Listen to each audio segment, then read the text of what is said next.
인천국제공항의 새 면세점 사업자 입찰 마감을 앞두고 면세업계가 살얼음판이라도 걷는 듯 불안불안한 분위기입니다.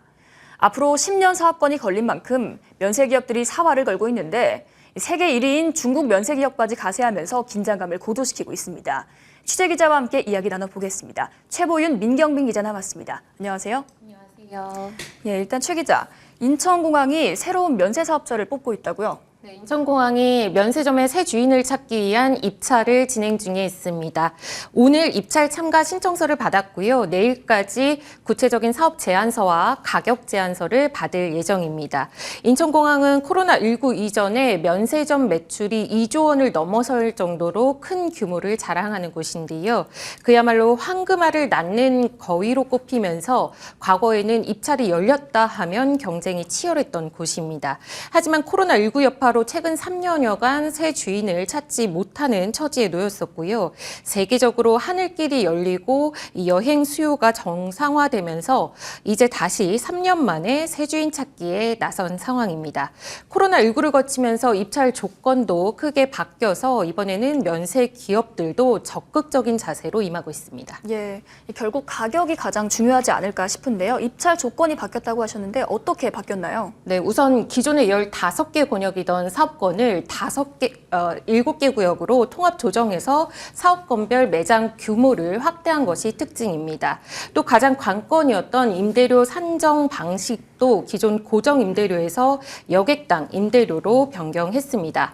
공항 여객 수에 따라서 사업체가 제안한 여객당 단가를 곱해 임대료를 산정하는 식입니다. 기존 고정 임대료 방식이 고액 임대료를 조장하고 코로나19 같은 불확실성에 대비하지 못한다는 불만이 많았는데 이를 인천공항 측이 받아들인 겁니다. 계약 기간도 기존에는 5년이었던 걸 이번에는 10년으로 연장해서 영업 안정성을 높여줬다는 평가를 받고 있습니다. 예, 오늘 입찰 참여 의사를 밝힌 곳은 어떤 곳인가요? 네, 오늘 입찰을 진행 중인 7개 권역 가운데 5개 권역이 대기업 몫이고 2개 권역이 중소기업 몫인데요. 우선 신라와 롯데, 신세계, 현대백화점 등 이 국내 대기업 면세기업들은 전부 참여한 것으로 파악되고 있습니다. 인천공항이 세계적으로 이용객이 많은 공항 5손가락 안에 드는 데다가 10년 사업권이 걸렸다는 점에서 면세업을 영위하는 곳이라면 빠질 수 없는 기회가 되는 건데요. 이 국내 기업들끼리만 경쟁해도 상당히 치열한 구도가 되는데 이번에는 중국 기업까지 가세하면서 이 지각 변동을 예고하고 있습니다. 네. 그렇다면 중국 기업의 입찰 참여는 기정사실인가요? 인천공항에서 제가 그 해외 면세점이 있는 걸 본 적이 없는 것 같은데요. 네, 그렇습니다. 이번 입찰에는 중국뿐만 아니라 스위스 기업도 관심을 보이면서 좀 긴장감을 높인 측면이 있는데요. 특히 중국 기업의 공세가 무섭습니다. 아직 스위스 기업은 좀 참가 여부가 확인이 되지 않았는데 중국 기업은 벌써 2곳 이상의 참가 제안서를 제출했다는 소식도 나오고 있습니다.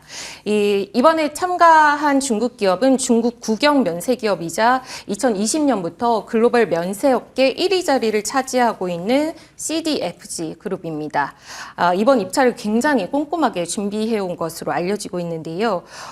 기본적으로 CDFG는 중국의 이 막강한 자본력을 바탕으로 높은 입찰 금액을 써냈을 것으로 예측되는 부분이어서 국내 면세업계가 긴장하고 있는 겁니다. 심사는 2차에 걸쳐 이루어지는데 1차에서 가격 점수가 40%를 차지합니다. 인천공항이 가격 점수와 사업 제안 평가 점수를 합해서 고득 점사 순으로 복수의 사업자를 선정하면 관세청이 2차로 인천공항의 평가 결과 50%를 반영해 각 구역별로 한 곳의 신규 사업자를 최종 선정하는 식입니다.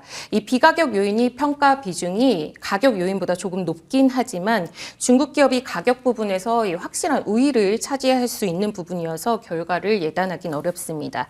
이 국내 면세 기업들은 전체 매출에서 현재 중국 수요가 차지하는 비중이 굉장히 높기 때문에 인천공항을 중국 기업이 차지할 경우 이 중국 수요를 상당히 빼앗길 것으로 우려하고 있습니다. 최종 심사 결과는 이르면 다음 달 발표될 것으로 보이고요. 이 신규 사업자 최종으로 선정된 곳은 하반기부터 영업을 개시할 예정입니다. 네, 민 기자한테 한번 질문을 해보겠습니다.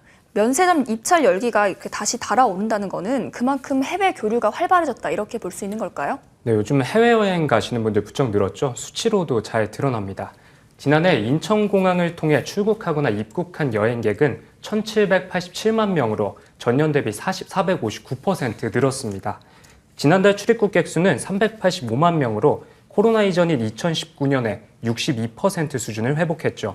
특히 국내 면세 매출의 80% 수준을 차지하는 중국과의 외교 신경전이 소강 상태에 접어든 점이 기대 요소입니다. 중앙재난안전대책본부는 다음 달 1일부로 중국발 입국자를 대상으로 한 입국 전후 코로나 검사 의무와 도착공항 일원화 조치를 해제하기로 결정했습니다. 국토교통부도 중국발 항공편을 다음 달부터는 주 100회까지 늘리겠다고 발표하면서 중국과의 관광 교류는 더욱 활발해질 것으로 보입니다. 예, 이 여행 수요는 늘어나고 있는 것처럼 보이는데 면세점도 활기를 띠고 있는 건가요? 매출 측면에서만 보면 그렇습니다.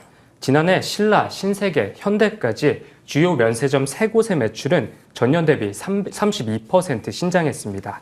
업계 1위 롯데면세점도 이미 지난해 3분기까지 누적 매출이 전년 연간 실적을 뛰어넘었습니다. 그러나 영업이익은 나란히 악화됐는데요. 롯데면세점과 현대면세점은 전년 대비 적자폭을 200억 원 넘게 키웠고 같은 기간 신라와 신세계면세점은 흑자를 기록했지만 영업이익은 93% 수준 감소했습니다. 예, 기대했던 것과 달리 엔데믹 수혜를 덜 본 분위기인데 왜 그런 거죠? 중국 보따리상 따이공의 영향으로 해석됩니다. 따이공은 국내 면세점에서 상품을 대량 구매해 중국에서 재판매하는 소매업자를 말하는데 큰손 따이공을 유치하기 위해 면세점들은 여행사에 송객 수수료를 제공해 왔습니다. 면세점에 따이공을 데리고 오면 매출액의 일부를 떼어주는 식의 계약을 맺은 거죠. 문제는 코로나 기간 하늘길이 막히고 일반 여행객이 줄어들면서 따이공 매출 의존도가 90% 수준까지 높아진 겁니다. 상황이 이렇자 면세점들은 울며 겨자 먹기로 따이공 모시기에 나섰는데 코로나 이전 10% 수준이었던 송객 수수료는 40% 안팎까지 치솟았습니다. 매출 규모는 유지할 수 있었지만 영업이익은 자연스레 줄어들 수밖에 없었던 거죠. 예, 이렇게 간다면 완전히 영업이 정상화된다고 해도 손해만 키우는 구조가 된다는 건데 타겟책은 있을까요? 다행히 해외여행이 활발해지면서 국내 면세업자들과 따이공의 입장이 달라지기 시작했습니다. 따이공 매출 의존도가 낮아질 게 분명한 만큼 송객 수수료 협상에서 면세업자들이 코로나 기간에 비해 우위에 설 수 있게 된 건데요. 실제 면세업계에 따르면 현재 송객 수수료는 30%대로 낮아졌습니다. 다만 송객 수수료를 낮추자 매출 또한 확실하게 줄었습니다. 면세점협회가 발표한 자료에 따르면 1월 면세 매출액은 7,974억 원으로 전년 동월 대비 31%, 전월 대비 41% 감소했습니다. 매출 타격이 불가피하지만 면세기업들은 수익성 개선이 절실한 만큼 올해 따이공 수수료율을 20%대까지 내리겠다는 목표입니다.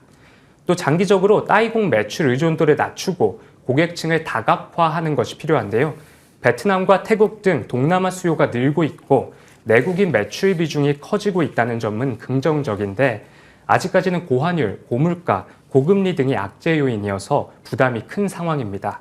중국 정부는 물론 따이공, 여행객을 자극하지 않으면서 실리를 찾을 수 있는 면세 정책이 필요한 시점이라고 할 수 있습니다. 예, 이 면세기업과 중국은 뗄래야 뗄 수 없는 관계인 것 같은데요. 이제야 면세기업도 정상화되나 싶었는데 이렇게 중국 기업의 공세가 더해지면서 또다시 위기에 봉착한 건 아닌지 이제 앞으로 어떻게 선정이 될지 지켜봐야겠습니다. 오늘 말씀 고맙습니다.